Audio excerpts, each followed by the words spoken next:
Hello friends, स्वागत है आपका एक नई क्लास में। यह आपकी एलएलबी सेकेंड सेमेस्टर में जो आपका कॉन्स्टिट्यूशनल का एग्ज़ाम होता है उसकी ये क्लास होने वाली है। कॉन्स्टिट्यूशनल का एग्ज़ाम जो आप लोग जानते हैं क्या होता है, उसमें आपका दो चीज़ें में आते हैं। आपका डिवाइड जो कॉन्स्टिट्यूशनल है वो कानपुर यूनिवर्सिटी की अगर जो बात करें तो वो 2 सेमेस्टर में आपका जो है डिवाइड है, और बाकी अदर यूनिवर्सिटी में भी आपका ये एग्ज़ाम अच्छे से यहाँ पे आपका डिवाइड है। ठीक है, तो हम लोग जो है सबसे पहले उसका क्या देखेंगे। सबसे पहले हम कानपुर यूनिवर्सिटी का जो सिलेबस है या फिर किसी भी यूनिवर्सिटी का जो सिलेबस है, तो सबसे पहले क्या देखते हैं, हम उसका सिलेबस को वहाँ देखते हैं। ठीक है, तो इसके सिलेबस पे अगर जो हम लोग आते हैं तो इसका सिलेबस आपका क्या है, इसको हम यहाँ पे देखते हो समझते हैं। तो सिलेबस की अगर जो पहली यूनिट की हम बात करते हैं तो पहली यूनिट में हमारा जो है फंडामेंटल जनरल दिया हुआ है, मतलब मूल अधिकार परिचय दिया हुआ है। ठीक है, फंडामेंटल जो है आपका जनरल इसमें दिया हुआ है। फिर हम अगर सेकेंड यूनिट पे आते हैं तो आपका इसमें जो है मूल अधिकार दिए गए हैं। जो मूल अधिकार आप जानते हैं कि ये आर्टिकल जो है 14 से जो है बेसिकली स्टार्ट होते हैं।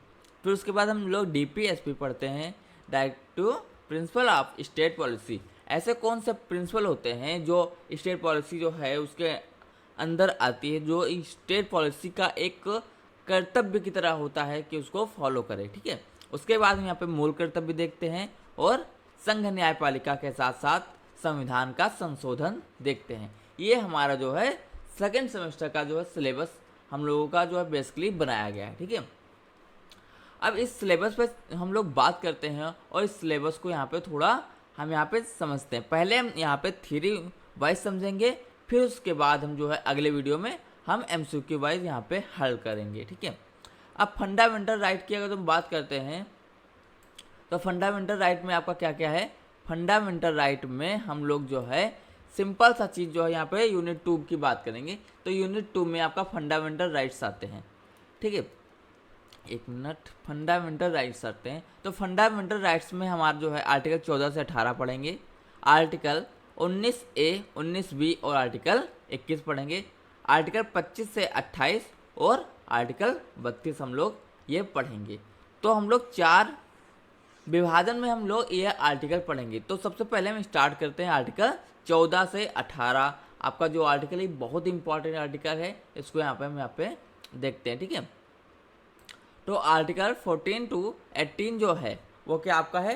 पहले मूल अधिकार जो फंडामेंटल एक हम समझ लेते हैं ये आपका कहाँ से स्टार्ट हुआ, कैसे स्टार्ट हुआ।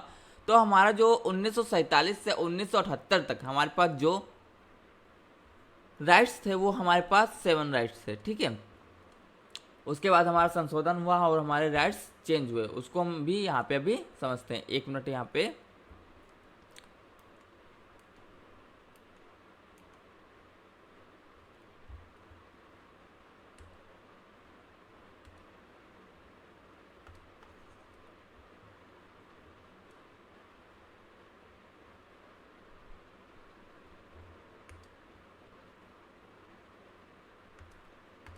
हाँ देखिए, जो हमारा जब देश आज़ाद हुआ 1947 में, ठीक है, तब हमारे पास जो राइट्स थे, अधिकार थे, वो हमारे पास कितने थे, 7 अधिकार थे।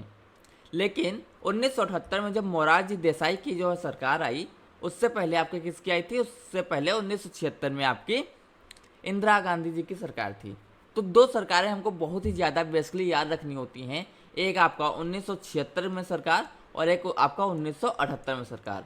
1978 में आपका मोरारजी देसाई की थी और 1976 में इंदिरा गांधी थी। और 42वां संशोधन आपका जो है 1976 में हुआ था और 44वां संशोधन आपका 1978 में हुआ था। ठीक है, तो सबसे ज़्यादा आपका जो चेंजिंग हुआ वो 1976 में संविधान में चेंज हुआ था। इसको हम लोग जो है सेकंड संविधान भी कह सकते हैं। ठीक है, तो 1947 से 1978 तक आपके जो यहाँ पे अधिकार थे वो आपके कौन कौन था, समता का अधिकार, स्वतंत्रता का अधिकार और आपका शोषण के विरुद्ध अधिकार, धर्म की स्वतंत्रता का अधिकार, संस्कृति और शिक्षा का अधिकार और आर्टिकल 31 आपका संपत्ति का अधिकार और आर्टिकल 32 आपका सार्वजनिक उपचारों का अधिकार। तो ये आपका आर्टिकल 31 जो है 1978 में इसको चेंज कर दिया गया। इसको हम मूल अधिकार से लेकर इसको हम लोग जो है 301A में इसको हम लोग रख दिए। अब यह हमारा मूल अधिकार नहीं है। ठीक है, संपत्ति का अधिकार जो है हमारा मूल अधिकार नहीं है। ठीक है। तो 14 से 18 क्या है आपका समता का अधिकार, 19 से 22 आपका स्वतंत्रता का अधिकार, 23-24 आपका जो है शोषण के विरुद्ध अधिकार, 25 से 28 आपका धर्म की स्वतंत्रता का अधिकार, और 29-30 संस्कृति और शिक्षा संबंधी अधिकार, और आर्टिकल 32 सार्वजनिक उपचारों का अधिकार। आर्टिकल 32 के तहत हम जो है अगर जो हमारे मूल अधिकारों का हनन होता है तो हम सीधे कहाँ जा सकते हैं, सीधे हम सुप्रीम कोर्ट जा सकते हैं, ठीक है। इस हमारा ये आर्टिकल 32 है, ठीक है। अब अगली स्लाइड पे हम लोग चलते हैं। अगली स्लाइड हमारी है आर्टिकल 14 से आर्टिकल 18 के बीच में हम लोग पढ़ते हैं कि इसमें क्या है क्या चीज़ें नहीं है, ठीक है। आर्टिकल 14 से आर्टिकल 18, देखिए आर्टिकल 14 क्या है आपका, 14 से 18 समता का अधिकार, राइट टू इक्वालिटी, ठीक है। सभी लोगों को एक बराबर करना, समान करना, ठीक है। समता का अधिकार, सभी लोगों को बराबर करना। तो आर्टिकल 14 आपका क्या है, अनुच्छेद 14 विधि के समान समता और विधियों का समान संरक्षण, मतलब आपका जो कानून है, कानून के आगे सभी लोगों का जो है समान संरक्षण होगा, समान उसकी जो है देख रेख होगी और समान हर एक चीज़ होगी। विधि के समान, विधि के सामने हर एक चीज़ वहाँ पे समान होगी, यहाँ पे ये बताया गया, ठीक है। अब यहाँ पे अगर जो हम लोग बात करते हैं तो आपका क्या क्या समान होगा, विधि के समान कोई भी व्यक्ति जो है ऊपर नीचे नहीं है, कोई कम ज़्यादा नहीं है, सब एक दूसरे के बराबर हैं, ठीक है। ये हमारा जो है क्या है, ये आपका समता का अधिकार में से आपका एक अधिकार। अनुच्छेद 14 विधि के समान समता, विधियों के समान संरक्षण, मतलब सभी को समान जो है विधि मिलेगी। कोई अमीर है तो उसको भी जो है वही विधि मिलेगी, कोई गरीब है तो उसको भी वही विधि मिलेगी, किसी में भेदभाव नहीं होगा। ये हमारा आर्टिकल 14 बताता है। आर्टिकल 15 पे आते हैं तो कुछ आधारों पर विभेद का प्रतिरोध, ऐसे कौन से अधिकार हैं जिस पर विभेद नहीं होगा, मतलब छुआछूत नहीं होगी। इन सारी चीज़ों को जो है विधि के समान समता, इसमें आपका छुआछूत वगैरह भी आता है, ठीक है। आर्टिकल 16 में हमारा आ जाता है लोक नियोजन के विषय में अवसर की समता, कि अगर जो कहीं पे आपका फॉर्म निकले हैं, कहीं पे आपको गवर्नमेंट जॉब है, कहीं पे कुछ भी है, तो लोक नियोजन अगर जो आ रहा है तो वहाँ पे सबको बराबर का अधिकार मिलेगा। फिर आर्टिकल 17 हमारा आ जाता है एंड ऑफ अनटचबिलिटी, मतलब छुआछूत की समाप्ति। कोई भी जो है जाति ऊपर नहीं होगी, कोई भी जाति नीचे नहीं होगी, सारे जो है जाति जो है बराबर होंगी, कोई जो है शूद्र नहीं, कोई मतलब यहाँ पे ये चीज़ें नहीं है, सारी चीज़ें यहाँ पे समाप्त कर देंगी। फिर आर्टिकल 18 आपका आया, यहाँ पे उपाधियों का अंत किया गया। तो उपाधियों का अंत का मतलब ये है जैसे कोई भी ऐसे उपाधि, जैसे अभी पहले अंग्रेज ज़माने में जो है एक सर की उपाधि मिलती थी, ठीक है। तो कुछ चीज़ों पे छोड़ के, जैसे आपका पढ़ाई में, मतलब शिक्षा में, ठीक है, आपका खेल जगत में, इन सारी चीज़ों को छोड़कर जो हमको उपाधि दी जाती थी वो उपाधियों का समाप्त कर दिया गया है। जैसे कोई डॉक्टर है, मतलब कोई जो है पीएचडी किया तो उसके सामने आप डॉक्टर लगा सकते हैं, ठीक है। ये आपको जो है उपाधि का जो यूज करोगे, लेकिन अदर जो उपाधियाँ होती हैं उनका यहाँ पे अंत कर दिया गया, ठीक है।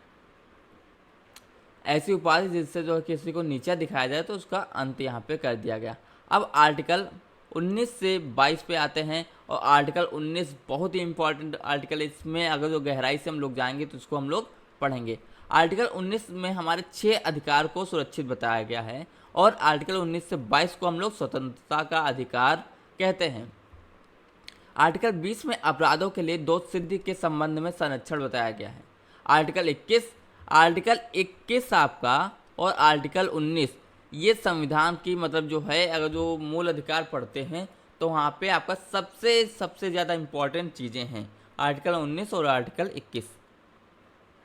सारे आपके अधिकार समाप्त हो जाते हैं, लेकिन ये अधिकार आपके नहीं समाप्त होंगे चाहे कोई भी कंडीशन आ जाती हैं, ठीक है। इन अधिकारों को आपका एक सेफ मोड में हमेशा रहते हैं।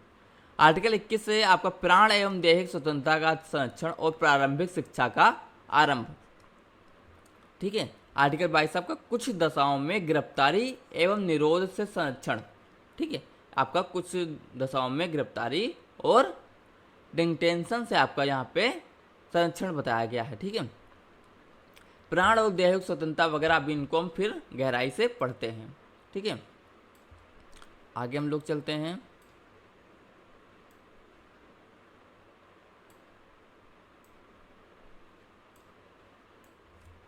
अब हम लोग जो है आर्टिकल 23 और 24 पढ़ रहे हैं। ये जो आर्टिकल हम अभी आपको बता रहे हैं, ये हम आपको केवल ओवरव्यू में बता रहे हैं। इसका अभी जो है हम संक्षेप में जो है पूरा आपको आर्टिकल समझाएंगे कि कौन से आर्टिकल में क्या होता है। तो आर्टिकल 23 और 24 आपका शोषण के विरुद्ध आपका अधिकार दिया गया है कि अगर जो आपका शोषण होता है तो उसके विरुद्ध अधिकार आपका कौन सा है, आर्टिकल 23 और 24। आर्टिकल 23 में आपका बलात् श्रम का प्रतिषेध लगाया गया है। ठीक है, और आर्टिकल 24 आपका कारखाना आदि में बच्चों के नियोजन का प्रतिषेध लगाया गया। ठीक है, आप जो है कारखाना वगैरह में बच्चों के जो है काम नहीं करवा सकते, इसका जो है प्रतिशोध वगैरह सब लगाया गया। आर्टिकल 25 और 28 आपका क्या है, आर्टिकल 25 से 28 आपका क्या है, समता का अधिकार, सॉरी यहाँ पे समता का अधिकार नहीं है, ये आपका यहाँ पे गलत है। ठीक है, राइट टू इक्वालिटी यहाँ पे नहीं। आर्टिकल 25 हम लोग यहाँ पे देखते हैं क्या कहता है, अंतःकरण की ओर के अबाध रूप से मानने, आचरण और प्रसार करने की स्वतंत्रता, मतलब धर्म की स्वतंत्रता जो दी गई है आर्टिकल 25 से 28 में दी गई है। ठीक है, आर्टिकल 26 आपका क्या है, धार्मिक कार्यों के प्रबंध की स्वतंत्रता, आप धार्मिक कार्य का जो प्रबंध कैसे भी कर सकते हैं उसकी आपको स्वतंत्रता दी गई है। आर्टिकल 27 किसी धर्म की अभिवृद्धि के लिए करों के संध्याय के बारे में स्वतंत्रता। ठीक है, आपको कोई भी अगर जो आपका धर्म चीज में आप कर रहे हैं तो उसमें जो आप धन यूज कर रहे हैं उस पर आपका कोई टैक्स नहीं लगता है, इसकी आपका स्वतंत्रता दी गई है आर्टिकल 27 में। आर्टिकल 28 आपका है कुछ शिक्षा संस्थानों में धार्मिक शिक्षा एवं धार्मिक उपासना में उपस्थिति होने के बारे में स्वतंत्रता, आपका जो है जो शिक्षा संस्थान होते हैं तो वहाँ पे कुछ धार्मिक चीज़ों को आप कर सकते हो, पूजा वगैरह, उसकी स्वतंत्रता आर्टिकल 28 में दी गई है। ठीक है, अब अगली आर्टिकल में चलते हैं। आर्टिकल 29-30 आपका क्या है, आर्टिकल 29 है संस्कृति एवं शिक्षा संबंधी अधिकार, right to culture and education. तो article 29 is protection of language, script and culture of minority, मतलब जो अल्पसंख्यक होती हैं उनकी भाषा का जो है प्रोटेक्शन करना, उनकी लिपि की प्रोटेक्शन करना और संस्कृत की सुरक्षा करना। आर्टिकल 30 आपका शिक्षा संस्थानों की स्थापना, प्रशासन करने का अल्पसंख्यक का वर्गों का अधिकार, मतलब अल्पसंख्यक के लिए आपका जो है शिक्षा की उचित व्यवस्था करना, ये आर्टिकल 30 में यहाँ पे बताया गया है। ठीक है, आर्टिकल 31 आपका जो है अब समाप्त हो गया है। आर्टिकल 32 में हम लोग चलते हैं। आर्टिकल 32 क्या है, संवैधानिक उपचारों का अधिकार, जिसमें हम लोग रिट को पढ़ते हैं। हमारी 5 तरह की रिट होती हैं, बंदी प्रत्यक्षीकरण, परमादेश, प्रतिषेध, उत्प्रेक्षण और अधिकार उपेक्षा, ये हमारी 5 तरह की रिट होती हैं। तो हम लोग जो है आर्टिकल 14 से 32 तक जो हम लोग क्या सीखे, यहाँ पे हम लोगों ने देखा कि हमारे पास राइट्स हैं और ऐसे ऐसे राइट्स हैं जो कहीं पर भी नहीं हैं। ठीक है, तो इन राइट्स को अब हम लोग थोड़ा डिटेल में यहाँ पे देखते और समझते हैं। ठीक है, चलिए अगली पॉइंट पे हम लोग चलते हैं। तो आपका आर्टिकल क्या आएगा, अब आर्टिकल हमारा मूल अधिकार आएगा। तो मूल अधिकार भी हमारे पास ऐसे अधिकार हैं, ठीक है, जो हम लोग क्या कहते हैं, हम लोग जो सर्वे भवन्तु सुखिना के जो है चीज़ों को पालन करते हैं। सर्वे भवन्तु सुखिना मतलब सभी लोग सुखी रहें। तो इसका क्या मतलब है, इसका मतलब ये है कि हमारे पास मूल अधिकार जो हैं, तो मूल अधिकार हम लोग अपने लिए तो यूज ही करते हैं, साथ में विदेशों को भी जो प्राप्त अधिकार हम लोग दे रखे हैं। विदेशी जो पर्सन आते हैं उनको भी अधिकार दे रखे हैं। तो हमारे पास जो अधिकार केवल जो नागरिकों के पास होते हैं और जो नागरिकों और विदेशी दोनों के पास होते हैं, उनकी यहाँ पे लिस्ट है, उसको हम यहाँ पे समझते हैं। ये लिस्ट आपके एमसीक्यू क्वेश्चन में आएगी ही आएगी, तो इसको आप जो है नोट डाउन कर लीजिए, बहुत ही इंपॉर्टेंट आपकी ये लिस्ट है। ठीक है, पहले हम देख लेते हैं कि आपके पास केवल नागरिकों के पास कौन कौन अधिकार प्राप्त होते हैं, तो केवल नागरिकों के पास आपके आर्टिकल 15, आर्टिकल 16, 19, 29, 30 5 आर्टिकल जो है केवल नागरिकों को प्राप्त होते हैं। ठीक है, तो इनको हम लोग जो है नोट डाउन कर लो। बाकी के आर्टिकल जो होते हैं वो नागरिकों और विदेशी दोनों व्यक्ति को प्राप्त होते हैं। आर्टिकल 14 और 20, 21, 22, 23, 24, 25, 26, 27, 28 मतलब 20 से 28 तक सारे आर्टिकल आपके नागरिकों को तो प्राप्त ही हैं, साथ में विदेशी पर्सन को भी प्राप्त हैं। और आर्टिकल 14, ठीक है, 14 से आपका 28 तक में से 14 और 20 to 28 ये आपका क्या है, ये आपको विदेशी को प्राप्त हैं। नागरिकों को तो आप जानते ही 14 से 32 तक सारे आर्टिकल आपको प्राप्त हैं। ठीक है, तो आप इसको नोट डाउन कर लो, समझ लो, क्योंकि ये आपका एमसीक्यू में क्वेश्चन हर बार आता ही आता है। अगले पॉइंट पे चलते हैं। अगला पॉइंट आपका क्या है, आर्टिकल 14। आर्टिकल 14 में हम यहाँ पे समझते हैं कि आपका यहाँ पे क्या विशेषता इसकी है और क्या इसका अपवाद है। आर्टिकल 14 क्या कहता है कि विधि के समान समता और विधियों का समान संरक्षण, ये हमको आर्टिकल बताता है। तो विधि के समान समता और विधियों का समान संरक्षण मतलब क्या, किसी पद का विशेषाधिकार नहीं, किसी पद को विशेष अधिकार, जैसे वो डीएम है, एसडीएम है, वो कलेक्टर हैं, वो आपके जो है जज हैं, वो आपके सुप्रीम कोर्ट के जज हैं, तो ऐसा नहीं है कि उनके लिए कोई विधि अलग होगी और सामान्य पर्सन के लिए कोई विधि अलग होगी, ऐसा नहीं है, उनके लिए सेम विधि है। लेकिन यहाँ पे अपवाद भी हमको देखने को मिलता है। राज्यपाल, राष्ट्रपति किसी भी कार्य के लिए कोर्ट में जवाब नहीं देगा। ठीक है, इनको कोई दंड नहीं दिया जाएगा, ना कोई इनके ऊपर कार्रवाई होगी, इनकी गिरफ्तारी व कारावास भी नहीं होगा, व्यक्तिगत दुश्मनी पर भी मुकदमा नहीं चलेगा, अगर मुकदमा चलता है तो 2 माह पूर्व सूचना दी जाएगी। ये हमारा एक अपवाद यहाँ पे देखने को मिलता है। क्योंकि ये अपवाद क्यों मिलता है इसको भी हम यहाँ पे समझते हैं। अब देखो, राज्यपाल और राष्ट्रपति की यहाँ पे हम लोग एक चीज़ समझते हैं, तो इसको अगर जो आपको समझ में आता है तो आर्टिकल देखो 14 में क्या दिया है कि एक राष्ट्रपति है और एक आपका राज्यपाल है, तो इनके ऊपर जो है मुकदमा वगैरह नहीं चलता। ये अब क्यों नहीं चलता है, संविधान में आपका ये भी लिखा है कि कोई भी दंड किसी पर्सन को दिया जाता है। ठीक है, किसी पर्सन को दिया जाता है। अब मान लीजिए इसको क्या दिया गया, इसको उम्र कैद दिया गया, इसको फांसी दिया गया, इसको आम सजा दी गई। ठीक, अब ये तीनों सजा इसको जब दी गई तो यहाँ पे हम लोग क्या देखते हैं, यहाँ पे सिंपल सा चीज़ देखो, तीनों सजा दी गई तो ये तीनों सजा जो है, अगर जो हम लोग बात करते हैं तो एक एप्लीकेशन अगर चाहें, एक अपील चाहें, ठीक है, अपील यहाँ पे चाहें तो एक अपील अगर जो हम लोग चाहें तो क्या कर सकते हैं, एक अपील हम लोग चाहें तो किसको भेज सकते हैं, हम लोग जो प्रेसिडेंट,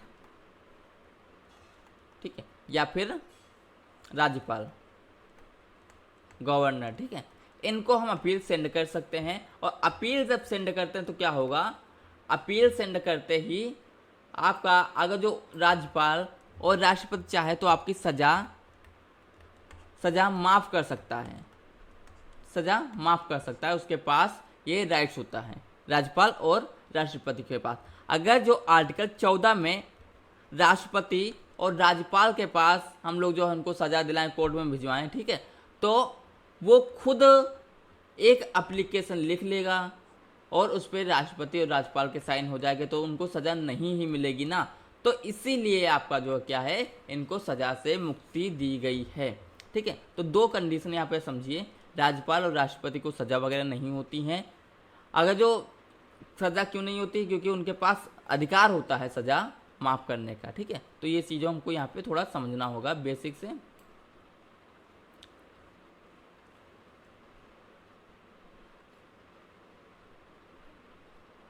यहाँ पे हम लोग आते हैं, हाँ यहाँ पे हम लोग हैं,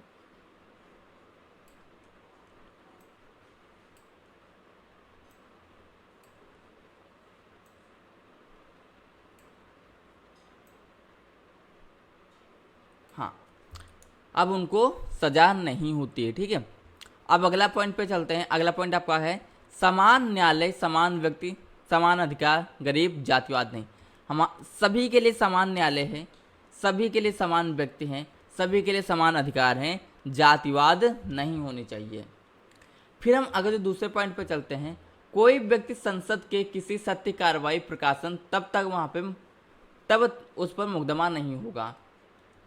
संसद में कुछ भी बवाल अगर जो हो जाए, कुछ भी चीज़ें हो जाती हैं, कोई किसी भी व्यक्ति को कहता है, तो संसद के अंदर चलने वाली कार्रवाई पे कोई उसका प्रकाशन नहीं होता है और उस पर कोई मुकदमा नहीं होती है। ठीक है, तो यहाँ पे अगर जो अपवाद की बात करते हैं तो यहाँ पे समान व्यक्ति का अपवाद यहाँ पे उनको देखने को मिलता है, क्योंकि संसद में तो सब समान होते हैं, लेकिन वहाँ पे मुकदमा नहीं चलता है।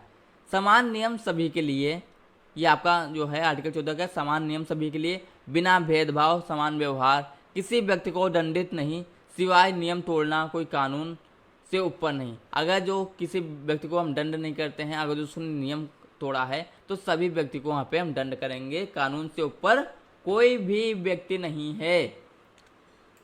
ठीक है, अब यहाँ पे समझो, संसद में कोई भी मुद्दा कोर्ट में कार्रवाई नहीं होगी। संसद में कोई भी मुद्दा हो कोर्ट में कार्रवाई नहीं होती। जहाँ पर आर्टिकल 31 लगेगा वहाँ पे आर्टिकल 14 नहीं लगेगा। आर्टिकल 31 लगेगा वहाँ पे आर्टिकल 14 नहीं लगेगी। ये हम लोगों ने जो है आर्टिकल 14 को यहाँ पे देखा, समझा, ठीक है, और इसको पढ़ा। हम लोग अब चलते हैं आर्टिकल 15 के ऊपर। ठीक है, आर्टिकल 15 आपका क्या कहता है? कुछ आधारों पर विभेद का प्रतिरोध, इसको बताता है। ठीक है, तो यहाँ पे विशेषता इसकी क्या है? धर्म, लिंग, वंश, जन्म स्थान के आधार पर विभेद नहीं होगा। दुकान, सार्वजनिक स्थान, कुआं, स्नान घाट, दायित्व आदि पर भी यहाँ पे विभेद नहीं होगा। ठीक है, ये हमारी आर्टिकल 15 की विशेषता हैं। अब इसका अपवाद समझते हैं। राज्य को अनुमति बच्चों महिलाओं के लिए विशेष व्यवस्था करें, जैसे महिलाओं के लिए आरक्षण, बच्चों को निःशुल्क शिक्षा। ठीक है, राज्य को अनुमति होती है कि वो सामाजिक और शैक्षिक रूप से पिछड़े वर्गों के लिए कुछ भी चीज़ें करे।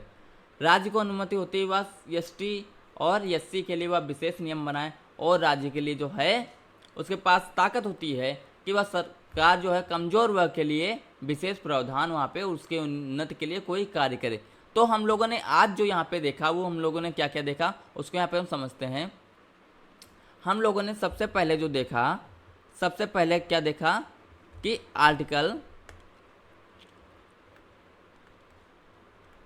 14 से लेकर आपका 32 तक आपके आर्टिकल हैं। ठीक है, ओवरव्यू की अगर जो बात करते हैं, फिर उसके बाद हम लोगों ने क्या देखा कि उसके बाद सिंपल सा चीज़ है कि आपका कौन से अधिकार, एक आपका विदेशी पर्सन के लिए और कौन आपका नागरिक के लिए। ठीक, फिर उसके बाद हम लोगों ने क्या देखा? आर्टिकल 14 देखा। फिर उसके बाद हम लोगों ने आर्टिकल 15 देखा। ठीक है, तो हम लोगों ने आज इतना सा कंप्लीट किया है। ठीक है, अगली क्लास में हम लोग इसके आगे की चीज़ों को कंप्लीट करेंगे। तब तक के लिए टेक केयर, थैंक यू। मिलते हैं जल्द ही अगले वीडियो में, तब तक के लिए धन्यवाद। और इसको देखिए, यहीं से आपके एमसीक्यू क्वेश्चन बनेंगे। जो हमने आपको नोट डाउन को बोला है वो आप नोट डाउन करिए, काफ़ी ज़्यादा वहाँ पे आपके लिए अच्छा रहेगा। ठीक है।